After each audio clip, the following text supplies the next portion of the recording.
নন, তবে অবশ্যই তারা বাংলাদেশের পক্ষের শক্তির সাহসী প্রাণ।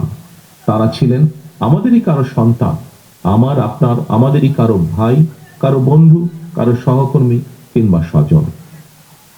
এমন হাজারো হতাহত ছাত্র জনতার আত্মত্যাগের বন্ধনে বাংলাদেশের পক্ষের শক্তির মধ্যে জাতীয় ঐক্য গড়ে উঠেছে।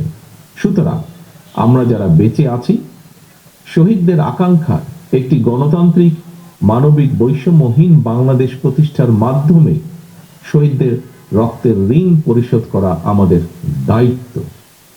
একই সঙ্গে পলাতক স্বৈরাচার আর তার দোসররা যাতে রাজনীতিতে পুনর্বাসিত হতে না পারে, সেই ব্যবস্থা গ্রহণ করাও কিন্তু আমাদের কর্তব্য। এজন্যই যথাযথ আইনগত এবং রাজনৈতিক পদক্ষেপ নেওয়া প্রয়োজন বলে আমরা মনে করি। পলাতক মাফিয়া খুনিদের পুনর্বাসন ঠেকাতে তাদেরকে একদিকে আদালতে বিচারের মুখোমুখি করা প্রয়োজন, অপরদিকে তাদেরকে অবশ্যই জনগণের আদালতের রাজনৈতিক বিচারে প্রত্যাখ্যাত হওয়ার পরিস্থিতিতেও ফেলতে হবে। যদি এই দুয়ের সমন্বয় ঘটাতে পারি আমি দৃঢ়ভাবে বিশ্বাস করি গণবিরোধী বিতাড়িত অপশক্তি বাংলাদেশের রাজনীতিতে আর মাথা তুলে দাঁড়াতে সক্ষম হবে না।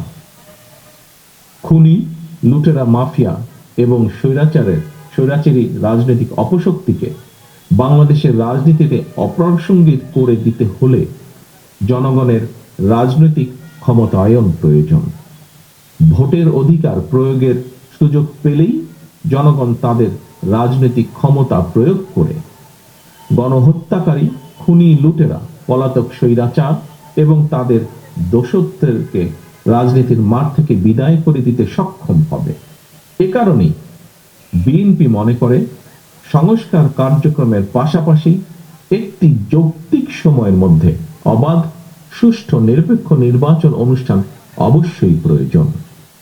প্রিয় সাংবাদিক বন্ধুগণ, একটি নির্বাচনের জন্যই গণ অভ্যুত্থান হয়নি, এটি যেমন এক ধরনের বাস্তবতা, অপরদিকে আরেকটি নির্মম বাস্তবতা ছিল জনগণকে রাজনৈতিকভাবে ক্ষমতাহীন রেখে নির্বাচন ছাড়াই সরকার গঠনের মধ্য দিয়ে পলাতক স্বৈরাচার দেশে ফ্যাসিবাদী শাসন কায়েম করতে সক্ষম হয়েছিল।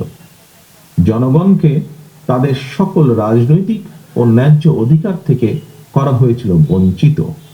এ কারণেই গণতান্ত্রিক রাজনৈতিক চর্চায় জনগণের অধিকার প্রতিষ্ঠার জন্যই নির্বাচন অবশ্যই একটি মুখ্য বিষয়। একটি নির্বাচন অনুষ্ঠানকে শুধুমাত্র একটি রাজনৈতিক দলের ক্ষমতায় যাওয়ার উদ্দেশ্য হিসাবে বিবেচনায় নিয়ে পরিস্থিতি মূল্যায়ন